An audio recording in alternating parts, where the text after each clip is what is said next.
आज का शुभ दिन शुक्रवार सभी माता महाकाली धाम से जुड़े भक्तों का सुखमय और मंगलमय ढंग से प्रतीत हो।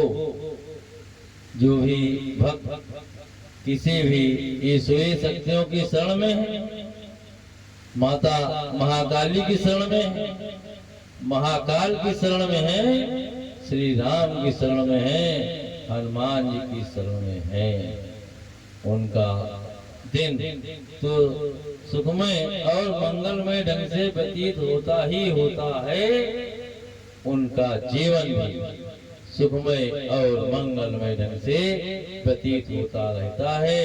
और किसी वक्त पर जो अटल सत्य है उसको छोड़ करके कोई ऐसी परेशानी विपत्ति कष्ट आ ही नहीं सकती जिसे वो भक्त ईश्वरीय शक्तियों की कृपा से, माते श्री महाकाली महाकाल श्री राम जी हनुमान जी की कृपा से बड़ी आसानी से दूर ना कर सके। माते श्री सरस्वती मैया जिह्वा पर विराजमान, माता महाकाली धाम की सदा जय जयकार होती रहे। स्थानीय देवी देवताओं की सदा जय जयकार होती रहे। और प्रथम पूजनीय प्रथम वंदनीय गणपति महाराज की सदा जय जयकार होती रहे। माता पिता की सदा जय जयकार होती रहे। माँ चतुर्भुजी मैया की सदा जयकार होती रहे। सिद्धेश्वर महादेव जी की सदा जयकार होती रहे।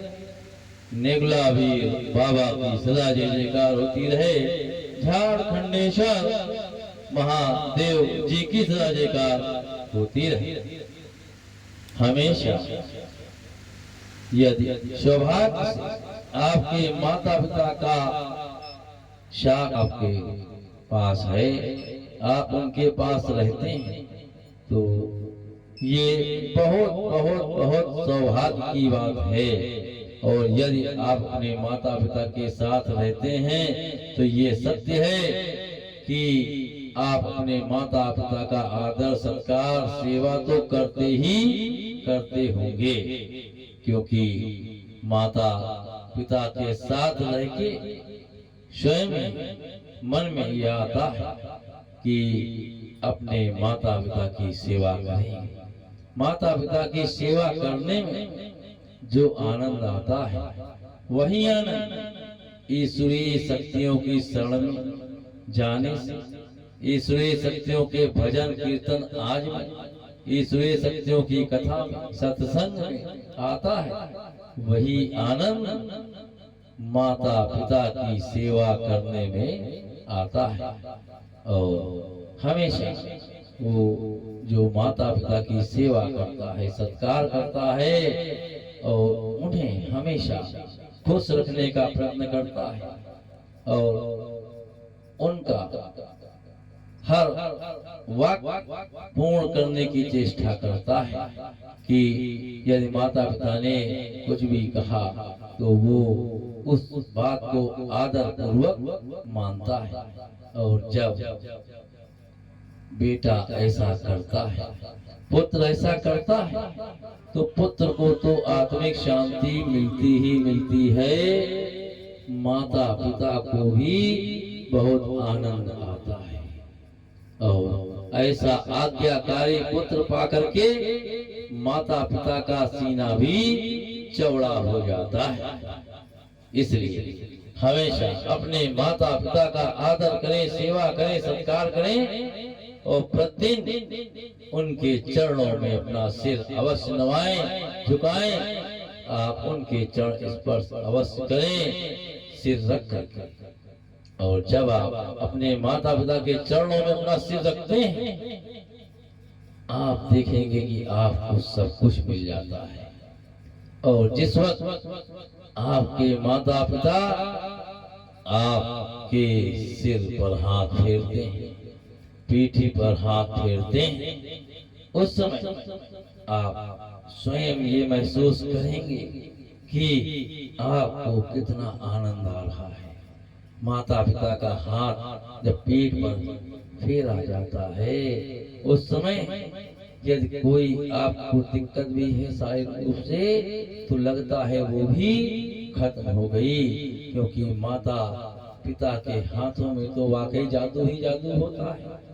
बच्चा जब छोटा होता है, माता उसको मालिश करती है, मालिश करके उसके सारे शरीर से दर्द पीड़ा निकाल देती है, तेल लगाती है, नहलाती है, धुलाती है।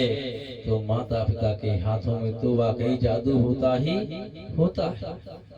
बच्चा कितना रो रहा है, माता पिता यदि प्यार से उसके सिर को सहला दें, उसे गोद में ले लें, तो बच्चा तत्काल ही चुप हो जाता है। इसका सीधा सा यही मतलब है कि माता पिता के हाथ जब अपने पुत्र के सिर पे पेट पे पड़ते हैं आशीर्वाद के रूप में, तो वो आशीर्वाद पूर्णता होकर के ही रहता है।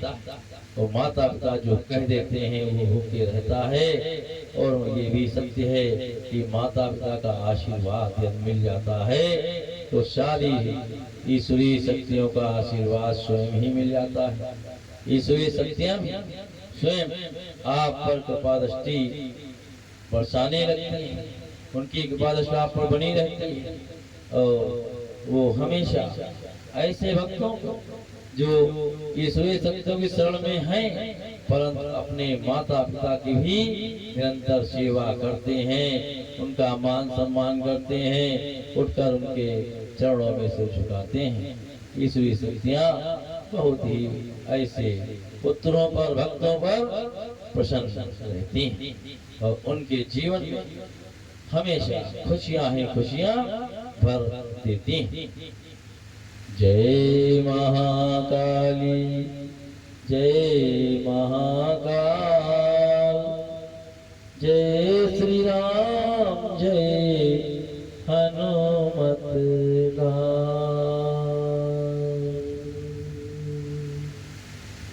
ओम क्लीं कालिकाय नमः। ओम श्री महालक्ष्मी नमः।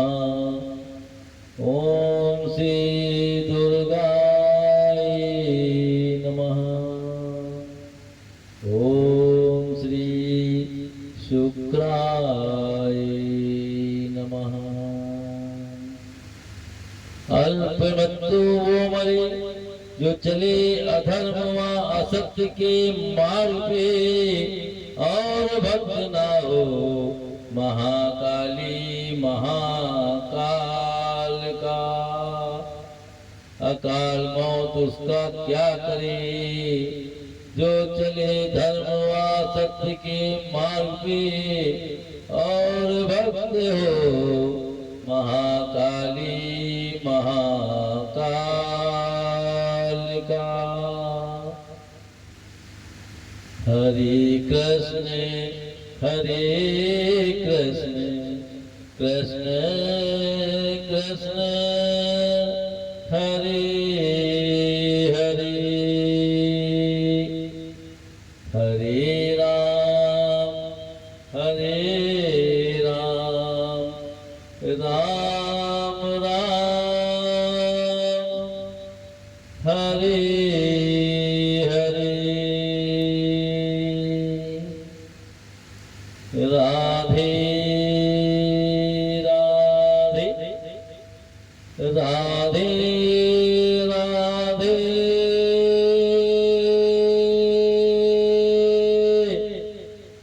राधे, राधे श्याम।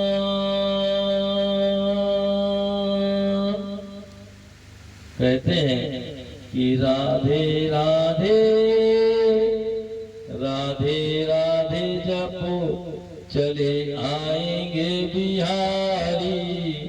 अरे राधे राधे जपो चले आएंगे बिहारी, चले आएंगे मुरारी, राधे राधे।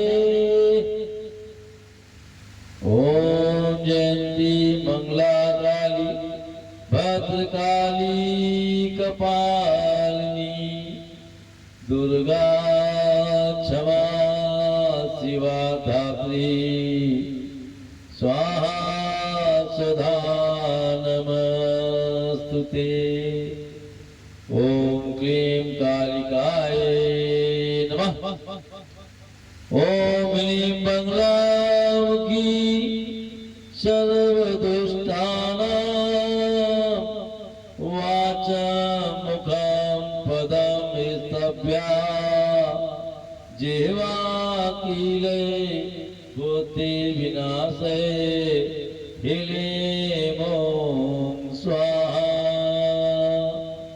जो सत्य है, जो सुंदर है, जो आदि है, जो अनंत है, जो वरदानी है, जो सहज है, जो सरल है, जो करुणामयी है, जो भोला भाला है, वही शिव है। बोल बम बम, बोल बम भोले। जो भोला है भाला है, वही भोले बाबा भोलेनाथ है। मातेश्वरी हिंगलाज मैया की सदा जय जयकार होती रहे। शनिदेव महाराज की सदा जय हो। काल भैरव की सदा जय जयकार होती रहे। नाग शक्ति की सदा जय जयकार होती रहे। मातेश्वरी महाकाली की दसों महाविद्याओं की सदा जय जयकार होती रहे। मातेश्वरी काली, तारा, षोडशी, मातंगी, कमला, छिन्नमस्ता, धूमावती, त्रिपुरवैरी, भुवनेश्वरी, वामा बंगलामुखी सभी भक्तों पर अपनी कृपा दृष्टि बनाए रखें।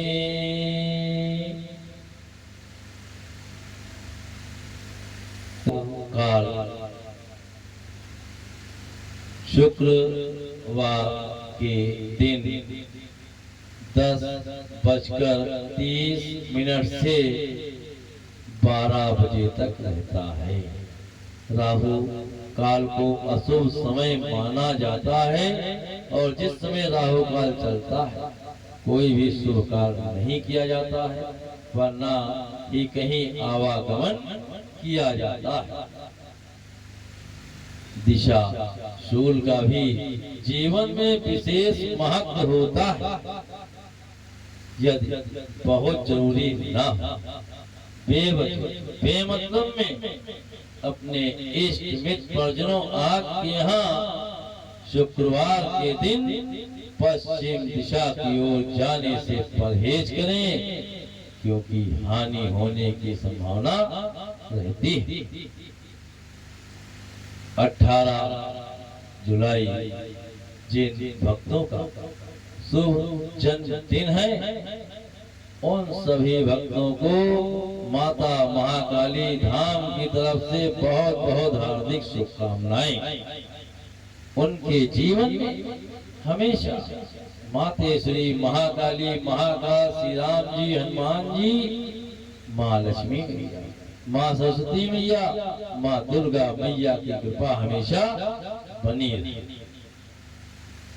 ईश्वर, गुरु और अपने इष्ट मित्र परिजन आपके साथ कभी छल, कपट, झूठ व विश्वासघात मत करें और ना ही इन चीजों का सहारा लें।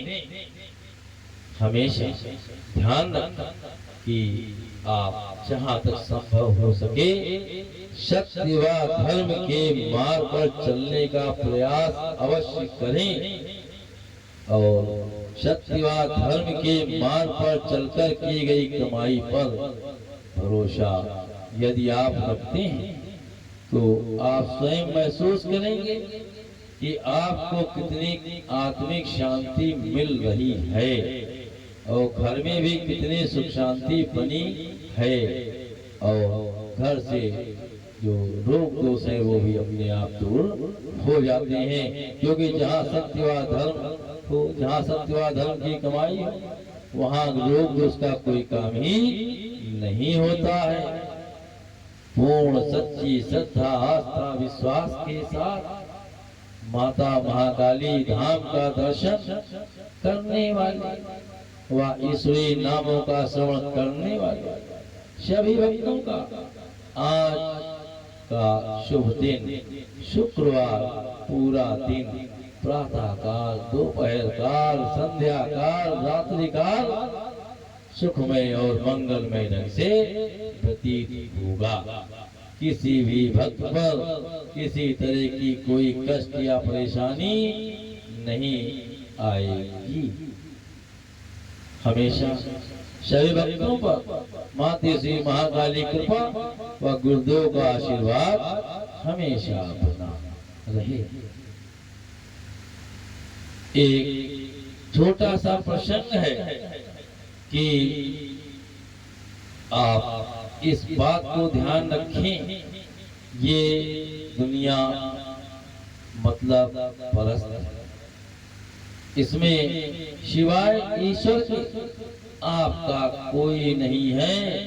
हाँ, यदि आप गृहस्थ में हैं, आप गृहस्थ में रहें, आपको कहीं भागने की जरूरत नहीं है, परंतु गृहस्थ में रह करके भी आप ईश्वरीय शक्तियों को पूर्ण मान सम्मान दें, पूर्ण उनकी सेवा में लगे रहें और आप गृहस्थ में होकर के पूर्ण रूप से माया जाल में न फंसे। ये माया जाल है, जो इस माया जाल में फंस गया वो अंत समय तक अपना अपना अपना अपना अपना अपना ही करता रहता है।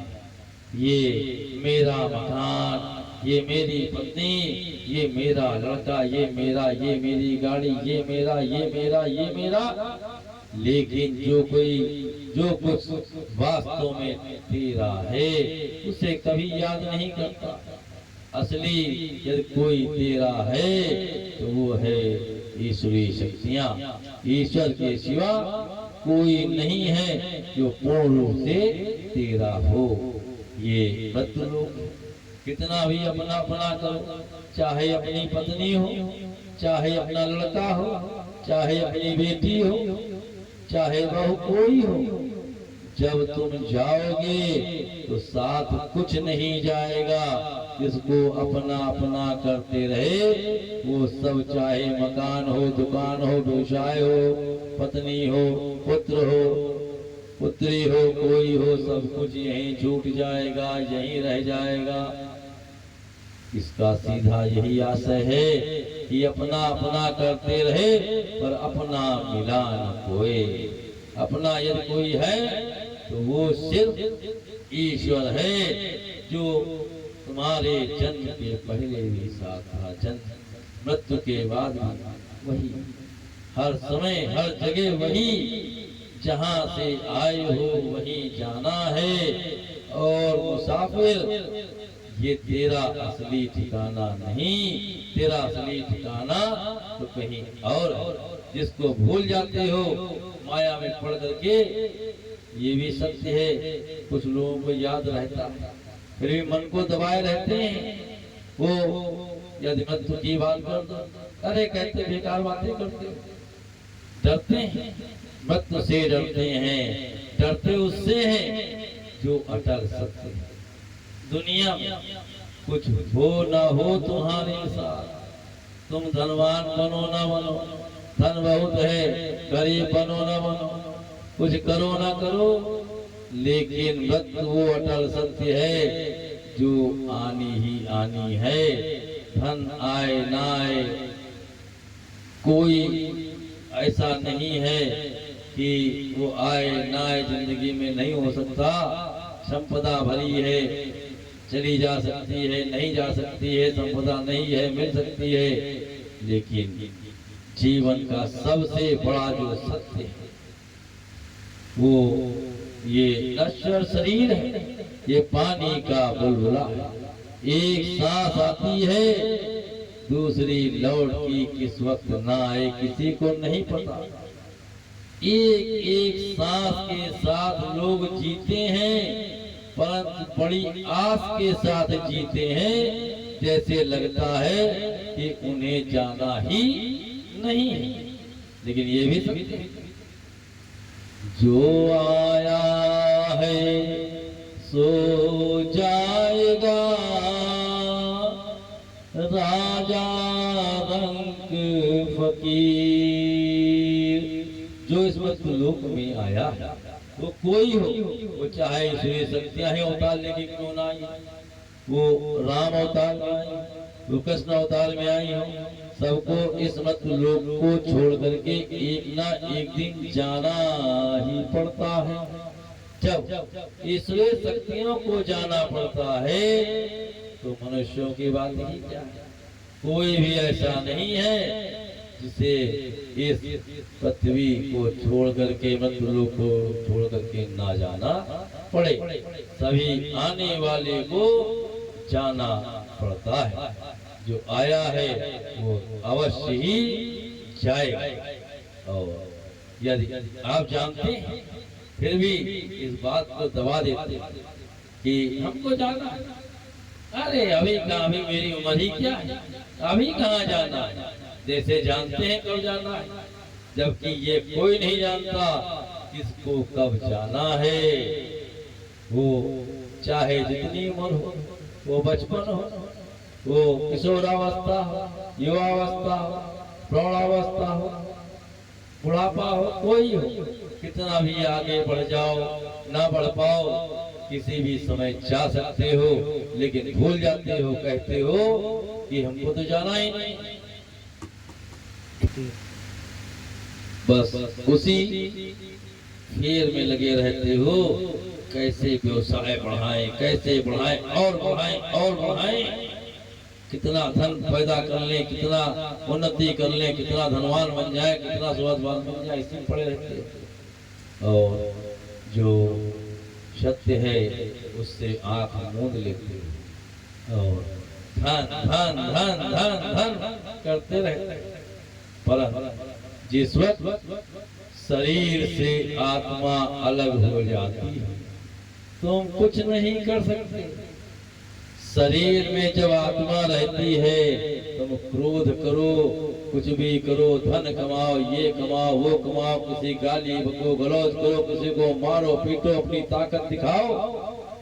लेकिन जैसे ही सांस निकलती है तुम मिट्टी हो जाते हो, मिट्टी। और जब तुम्हारी अर्थी चलती है, तुम्हारे ऊपर मखाने पैसे फेंके जाते हैं, तुम्हारे सीने पे पैसे गिरते हैं, मखाने की तरह फूले रहते हो, मखाने नीचे गिरते हैं, लोगों के लातों नीचे आते हैं, पिचक जाते हैं, पिचक जाते हैं, फूलापन खत्म हो जाता है। जब तक ये सांस रहती है बहुत फूले फाले रहते हो, अपने घमंड में अहंकार में चूर रहते हो, किसी को कुछ समझते नहीं। इंसान को इंसान भी बहुत से लोग नहीं समझते, बस जो है मेरा, मैं हूँ मैं हूँ मैं हूँ करता रहता है।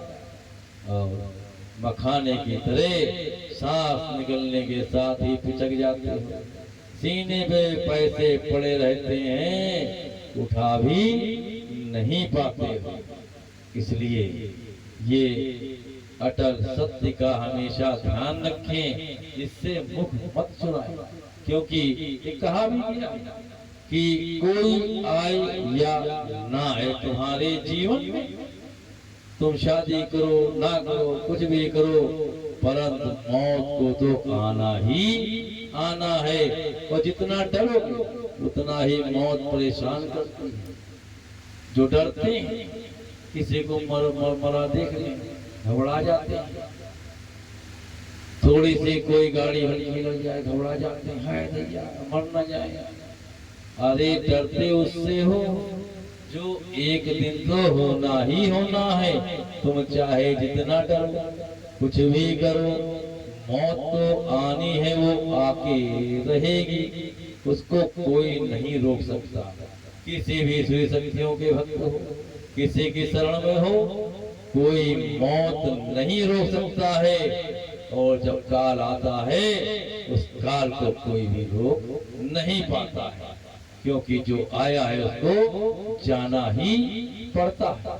हाँ, यदि अकाल लगा है, वो आप किसी श्री शक्तियों की शरण में है, तो वो श्री शक्तियाँ उस अकाल को खत्म कर सकती हैं, पर मौत को या काल को कोई भी खत्म नहीं कर सकता, क्योंकि ये तो विधि का विधान है कि जो आया उसको इस मत लोक को छोड़ करके जाना ही जाना है।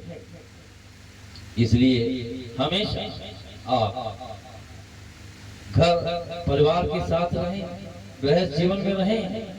ये नहीं कि आप घर बार छोड़ करके आपको कुछ सत्संग की बातें कीर्तन मुझे अच्छा लगने लगे, आप घर बार छोड़ करके आप बाबा बन जाए, ऐसा कुछ नहीं है।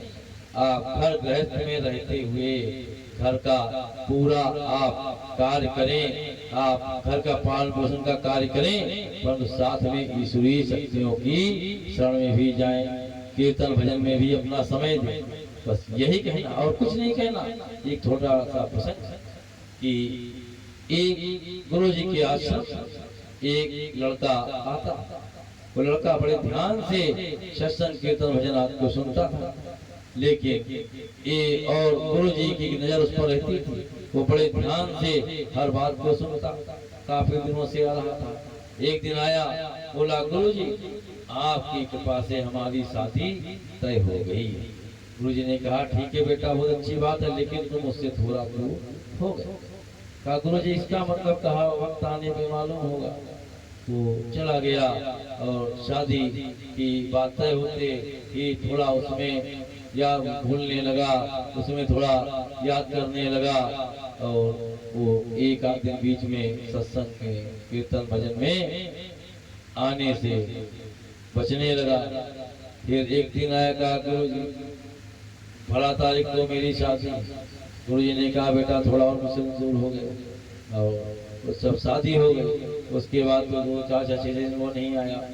इसी तरह जब समय मिलता आ जाता, एक दिन गुरु जी ने कहा बेटा तुम क्यों नहीं आते? तब उसने कहा, गुरु जी ने एक दिन लड़का आया, कहा बेटा, लड़के ने कहा गुरु जी घर में इतना कार्य है और पत्नी बहुत प्यार करती, माता पिता बहुत प्यार करते, उन्हीं के कार्य में लगा रहता हूँ। गुरु जी ने कहा बेटा ठीक है सब कुछ करो, लेकिन कम से कम समय निकाल के कीर्तन भजन में भी आ जाएगा। लड़के ने कहा गुरु जी मैं क्या करूं? इतना घर वाले मानते हैं कि हम थोड़ी देर के लिए घर से हट जाते हैं, परेशान होने लगते हैं।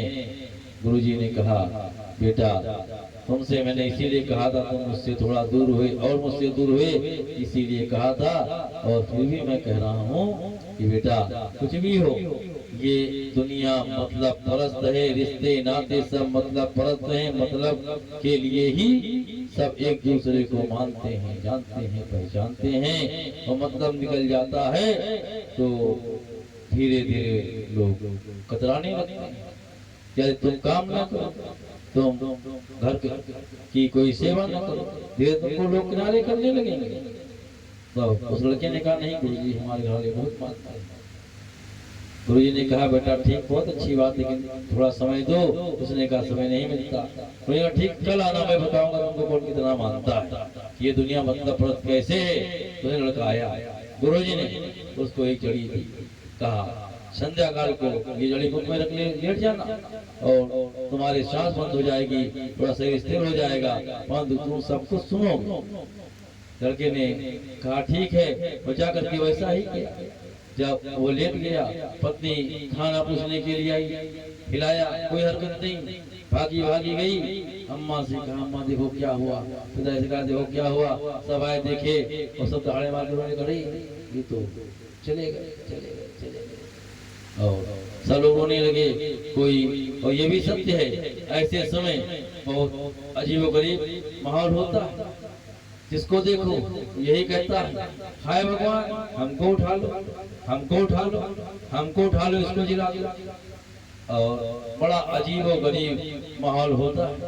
यदि ये भी सत्य है कि भगवान सही में आ जाए, चलो तुमको ले चलते हैं, इसको उठा लेते हैं, तो कोई भी उसमें जाने को तैयार नहीं होगा। कहते सब हैं, चिल्लाते सब हैं, रोते सब हैं, हमको ले चलो, हमको ले चलो, इसको बचा दो। लेकिन जिस वक्त भगवान आ जाएं, यमराज को भेज दे, जाओ उसको छोड़ो, इसको ले आओ, कोई नहीं जाएगा। सब रोए चिल्लाने लगे, क्या होगा, कैसे होगा, क्या होगा। तभी सबने कहा कि ये लड़का जहाँ जाता था असल में गुरुजी बड़े करामाती हैं, उनके पास चलते हैं, कोई उपाय होगा उनके पास। माता पिता वहां गए, रोने लगे, कहा गुरुजी आपका परम शिष्य, पता नहीं उसको क्या हो गया, आप चलिए देखिए, हम लोग बहुत परेशान हैं। तो बोलता भी नहीं कुछ। गुरुजी कहा ठीक है चलते हैं। गुरुजी कमंडल उठाया, चल दिए और वहाँ मेज पर कमंडल रख दिया, स्टूल पे, कुर्सी पे बैठ गए और लड़के की नब्ज देखा, सांस देखी, उन्होंने कहा अब तो कुछ नहीं हो सकता, ये तो खत्म हो चुका है, ये चला गया है। सही रोने लगे, गुरुजी कुछ तो करें, कुछ तो करें। और आप तो बहुत चमत्कारी, क्या कुछ भी कर सकते हैं, कोई तो उपाय आपके पास होगा। गुरु जी से पूछते हैं मौत का उपाय बताइए, मौत का जो अटल सत्य है उसका उपाय भी लोग पूछते हैं। और कुछ पूछे तो ठीक है, मौत का उपाय बताइए कि जीवित हो जाए, उपाय बताइए। उन्होंने कहा ठीक है हमारे पास एक उपाय है, एक प्याला लेकर के आओ। तुरंत ही दौड़े, प्याला लेकर के आए, गुरु जी कमंडल से पानी भर दिया। क्या उपाय है, इस प्याले के जल को जो पी लेगा वो मर जाएगा और ये लड़का उठ करके बैठ जाएगा। सभी तो सबको ताकने लगे, अरे ऐसा तब गुरु जी ने खिलाए से कहा तुम पी लो। अरे मैं पी लूंगा, मर जाऊंगा, मेरी पत्नी क्या होगा। पत्नी से कहा अगर मैं मर गई, मेरे पति खाना कौन खिलाएगा, उनको देख रेख कौन करेगा। ये सब करते करते टालते चले गए। अंत में उसकी पत्नी से कहा तुम ही पानी पी लो। तो पत्नी ने कहा गुरुजी आप ही बात करते हैं, आप बताइए अगर मैं ही मर जाऊं तो इनके जीने से क्या फायदा, अगर मैं ही न रहूं और ये रहे तो क्या फायदा। गुरुजी कहा ठीक है, तो बड़ी जीवों की बात अभी सब कह रहे थे, भगवान हमको ले लो, हमको ले लो, हमको बुला लो, हमको उठा दो, हम कोई नहीं जल पीने को तैयार। सभी लोगों ने कहा ठीक है गुरुजी एक मिनट की अभी आते हैं। सब लोग कमरे में गए, थोड़ी देर बाद की लौट के आए। सबने कहा गुरुजी हमने सुना है कि आपके तो कोई नहीं, ना कोई रोने वाला है, ना कोई आपके लड़का है, परिवार कुछ नहीं है। और ये भी सत्य है कि आप इसको अपने बच्चे की तरह मानते थे, सिर्फ बच्चे बराबर होता ही है। और आपके चले जाने से कोई दिक्कत भी नहीं है, क्योंकि कोई बड़े आपको ये भी कष्ट नहीं होगा मेरे मरने वाले लगे क्या होगा, मेरी और क्या होगा। तो आप ही कृपा करके जल को पी लीजिए।